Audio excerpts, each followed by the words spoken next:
Prezados ouvintes, a semana que passou foi devido à legislação eleitoral, a última em que era possível realizar alterações em planos de cargos e salários de servidores públicos.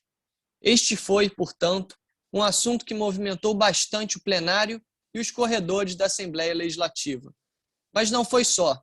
A semana também foi marcada pela ampliação da margem consignável dos servidores ativos, inativos e pensionistas, e por notícias ruins, como o veto do governador ao projeto que criava o auxílio alimentação dos servidores da FATEC. No programa de hoje, o deputado Luiz Paulo falará um pouco sobre alguns dos principais assuntos que enfrentamos na semana passada. E como você já sabe, a sua participação em nosso podcast é sempre muito importante. Você pode enviar sua mensagem para o nosso WhatsApp, é o 21 9951 45678. Meu nome é Pedro Rogar e esse é o podcast RJ em Debate. Sejam todos muito bem-vindos ao nosso bate-papo dessa semana.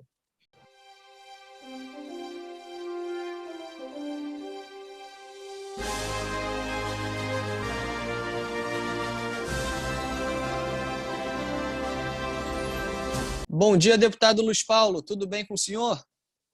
Bom dia, Pedro. Bom dia, senhoras e senhores ouvintes do nosso podcast RJ em Debate. Deputado Luiz Paulo, no episódio de hoje nós vamos falar sobre uma série de temas ligados diretamente à questão dos servidores públicos. Então, para a gente começar, algumas categorias de servidores obtiveram importantes conquistas nessa semana que passou agora. Para alcançar essas vitórias, é fundamental que os servidores estejam em constante mobilização e sempre muito bem informados, principalmente em um momento onde tantas correntes parecem querer jogar nos ombros desses servidores públicos a responsabilidade por todas as crises que atingiram o Estado, não é mesmo, deputado? Pedro, primeiro, nós temos que corrigir essa invenção estapafúrdia que foi usada na opinião pública, principalmente de 2015 para cá, que a crise do Estado, isto é, a falência do Estado, que teve o seu ápice em 2016, se deveu ao funcionalismo público, quando, na verdade, foi o segmento mais sacrificado, porque não tiveram seus salários honrados e nenhum tipo de reajuste, num período que foi superior a anos. De fato, o reajuste e reposição salarial só aconteceu no início desse ano, assim mesmo, só 50% do período que vai de setembro de 17 a 31 de dezembro de 2021. Primeiro, resgatar que é fundamental que aconteçam, principalmente de educação, saúde e segurança pública, que nós temos funcionalismo público concursado, competente e justamente remunerado. Então, essa é a premissa para se ter boas políticas públicas. Funcionário público concursado, bem capacitado e justamente remunerado. Essência do serviço público. E como nós estamos vendo, o servidor público, através dos seus sindicatos, das suas organizações específicas, tem que estar, como nós temos visto, sempre mobilizados, né, através de contatos com a Assembleia, manifestações, etc., nas reivindicações dos seus justos direitos. Nesse sentido, Pedro, eu queria parabenizar um blog muito atuante chamado Conexão Servidor Público, pela qualidade e o nível de informação que ele fornece aos servidores, principalmente aqueles que estão mobilizados. Mas essa semana que passou, tendo sido a última semana para a Casa Legislativa discutir planos de cargos e salários, como também para o governador sancioná-los ou não, né? Foi uma semana muito intensa, onde o tema predominante foi exatamente o funcionalismo público. Deputado, outra importante vitória que tivemos nessa semana foi em relação ao projeto de lei 5374 de 2022, de sua autoria, que trata do aumento da margem do consignado. Grande vitória, né, deputado? Mas conta também para os nossos ouvintes quais são os próximos passos. O Pedro, veja só, ninguém, em tese, acha que a saída para o servidor público é tomar empréstimos descontado em folha, em prestações suaves, mas com juros que depois fazem com que esse valor inicial cresça assustadoramente. Mas a dura realidade que se vive é que muitos servidores não conseguem mais sobreviver com os salários que estão a receber. E o empréstimo consignável, ele tem um juro menor do que o juro bancário de mercado, porque é a garantia de quem empresta a receber, porque ele vem descontado em folha. E até então, esse percentual sobre o total bruto, chama-se margem pela qual você pode tomar um empréstimo e pagá-lo, não pode exceder de 35% do valor bruto desse salário. Você só pode descontar no máximo isso. Ocorre que a União, através de medida provisória, redefiniu esse posicionamento e ele passou a ser 40 pontos percentuais e não mais 35. Essa medida provisória está em vigor, né, e se estende até o mês de setembro. E nós fizemos um projeto de lei, já que há uma decisão da União, está do governo federal, não há impedimento legal nenhum que os estados sigam a mesma orientação para ampliar essa margem mais 5 pontos percentuais. Esse projeto foi aprovado, o governo entender, porque não há nenhum custo para o Estado, vetou, e nós, na semana passada, derrubamos esse veto. Agora, o próximo passo está na mão do governo, que cabe, como a lei determina, implantar no sistema esse limite não mais de 35, de 40, para que todos aqueles que estão submetidos a empréstimos e queiram aumentar mais de 35 para 40 possam fazê-lo. Então, foi essa a intenção. Foi uma vitória importante, porque é a vitória mediante a crise que a gente está vivendo. Deputado, nessa semana foram aprovados importantes projetos para a reestruturação de algumas carreiras do Estado: controle interno, carreiras da Fazenda, executivos públicos, PROCON, Polícia Penal, entre outros. Nos fale um pouco sobre essas importantes conquistas. A semana foi muito importante, porque muitos projetos de leis foram a pauta para a reestruturação de algumas importantes carreiras de Estado, como, por exemplo, o controle interno, as carreiras da Fazenda, os executivos públicos, o PROCON, a lei orgânica da Polícia Penal, entre outros. Essas conquistas foram a sanção do governador. E estamos no aguardo dessas decisões. Mas continuo aqui na luta, porque temos a clareza para que a gente tenha políticas públicas de qualidade para a nossa população. É necessário funcionário público concursado, qualificado, justamente remunerado. Por isso, o nosso empenho, e por isso afirmamos que qualquer que seja a decisão do governador, a luta continuará. É verdade, deputado. Agora, no dia 15 de junho, o governo do Estado anunciou um acordo judicial para, enfim, pagar a nova escola dos professores aposentados. Mas, como sempre, né, deputado, as informações do governo nunca são completas, nunca são claras e, cá para nós, mais atrapalham do que ajudam, deixando os servidores cheios de dúvidas.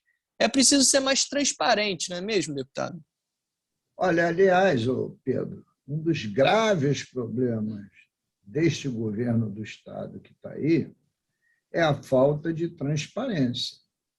Vide a recente matéria do site UOL, que demonstrou que lá na CEPERJ existem contratos que, somado, estão mobilizando mais de 18 mil pessoas.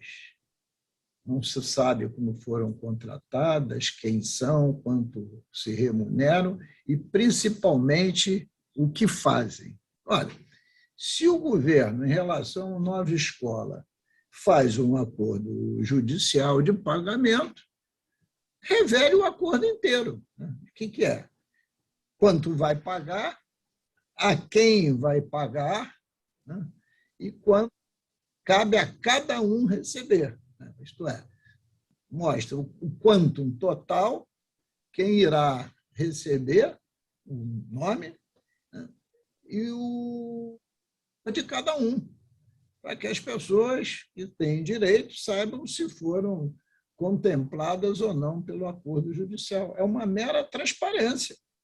Deputado, uma luta que parece não ter fim é a dos militares veteranos, pelo direito à paridade na GRAM, ou seja, a gratificação de risco de atividade militar. O senhor defende esse direito à paridade?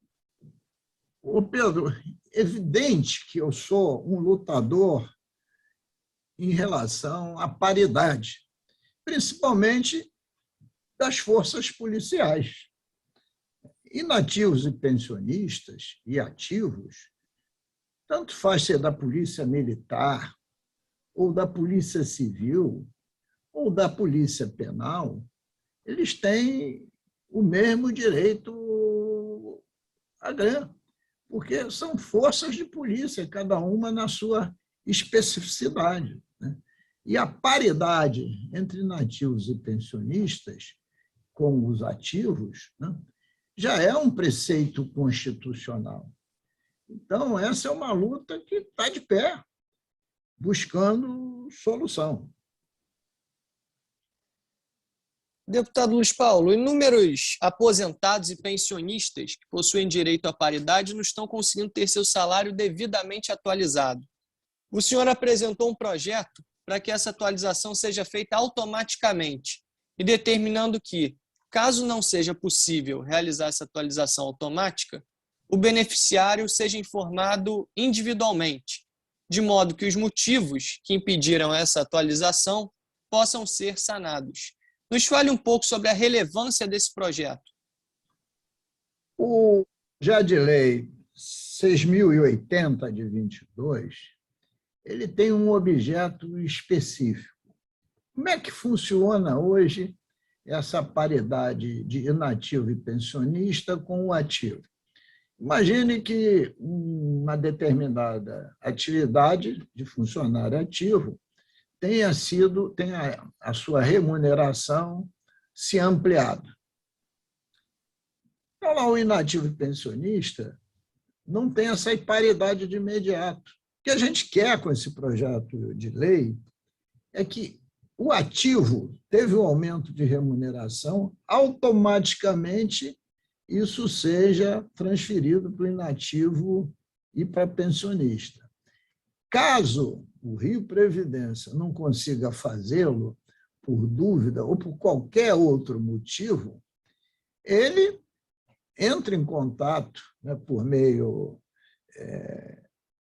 digital ou por telefone, como queira, com o cidadão inativo ou pensionista e pede informações suplementares, documentos, o que for, mas mantém as pessoas informadas e, sempre que possível, automatize, né, o direito que ela tem, né?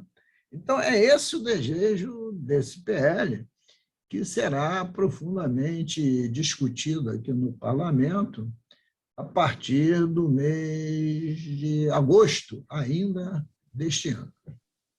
Acontece que o funcionário estadual aposentado, quando deseja solicitar a sua paridade ao ativo, ele tem que requerer ao órgão de origem que ele estava quando se aposentou.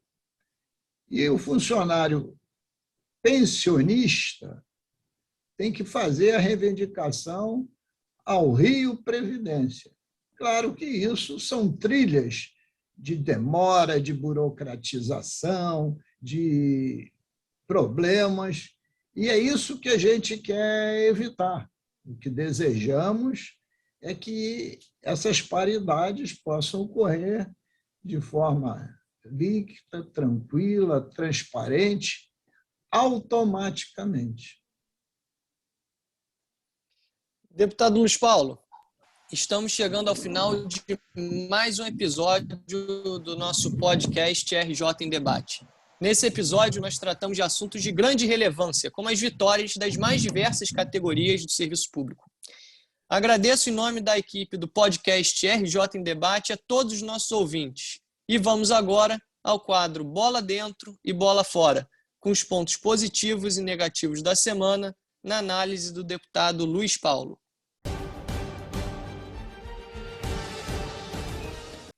A bola fora de hoje, mais uma vez, vai para o governador Cláudio Castro, que tem ideia fixa de se reeleger e esquece de governar. Cria secretarias com um número muito maior do que o necessário.